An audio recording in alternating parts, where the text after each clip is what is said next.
So today we are announcing an additional 14 cases.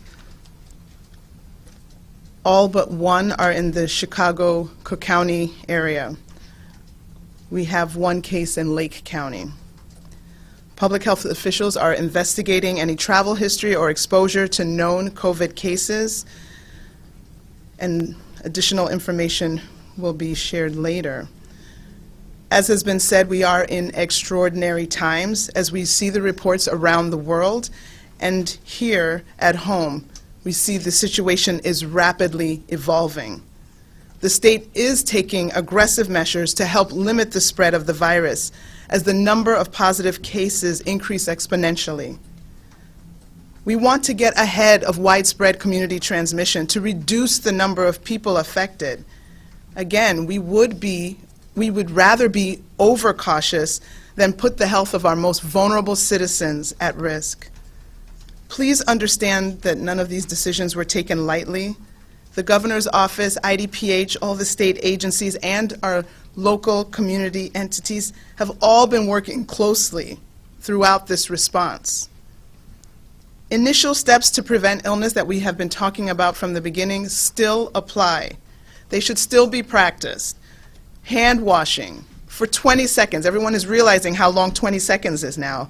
Staying home when you're sick. Disinfecting frequently touched surfaces.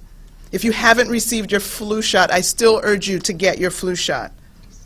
However, we are moving into community-level actions, and that includes limiting large events and mass gatherings and temporarily closing schools.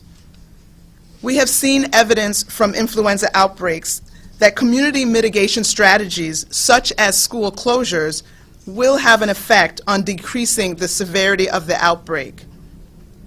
A systematic review conducted in 2013 on school closures for influenza found compelling evidence that school closures could reduce influenza transmission. To update the evidence, additional studies were conducted in primary and secondary schools. And overall, the findings from the updated systematic review supported the conclusions from the 2013 data. Looking back 100 years to the 1918 pandemic flu, 13 studies investigated preemptive school closures, in which schools were closed with the aim of slowing transmission in the community. And the analysis estimated that early and sustained interventions reduced mortality rates up to 25%. Some studies estimated that waiting to close schools didn't result in reducing the total attack rate and duration of school outbreaks and the spread of influenza. Information from other countries has also shown that the virus causes more severe illness in older individuals. Younger adults, including children, may not suffer severe illness, but they could unknowingly pass the virus to someone who is more susceptible to complications. Closing schools will not only help the students and the teachers that are over them, but also help reduce spread of the virus on a larger scale, as it takes one community setting out of the equation. By taking these actions now, we really hope to slow and limit widespread transmission, which is essential to ensuring our healthcare system is not overwhelmed as the disease progresses through our state. We also need residents to continue to help with the response. We are trying to reserve our resources, such as the governor mentioned, our protective gear, gloves, and masks. Save those for the healthcare workers who are on the front lines, who are at the greatest risk of infection, and who need to continue working through this situation. We do need to emphasize that there are a limited number of tests available. So we do ask that people who do not have symptoms or have mild symptoms stay home. We're trying to prioritize those tests for individuals who are at the highest risk for severe illness. Like it or not, this virus is here in Illinois, and it will continue to spread.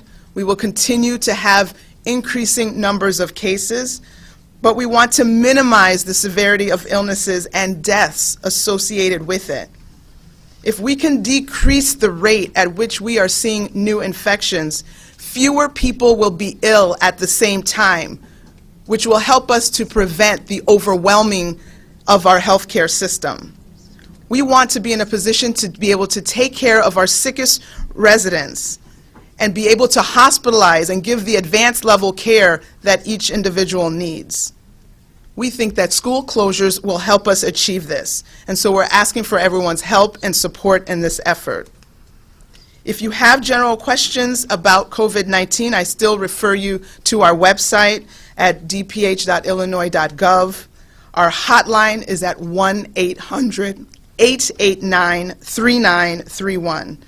Again, we are asking that everyone do their part to limit the spread and protect those who are at highest risk of infection by staying home and limiting going out. Again, it's worth mentioning, we know the difficulty of these measures. As the governor said, we would rather at the end of this be criticized for doing too much. It will be very hard to live with being told you didn't do enough to protect the people of Illinois. Thank you.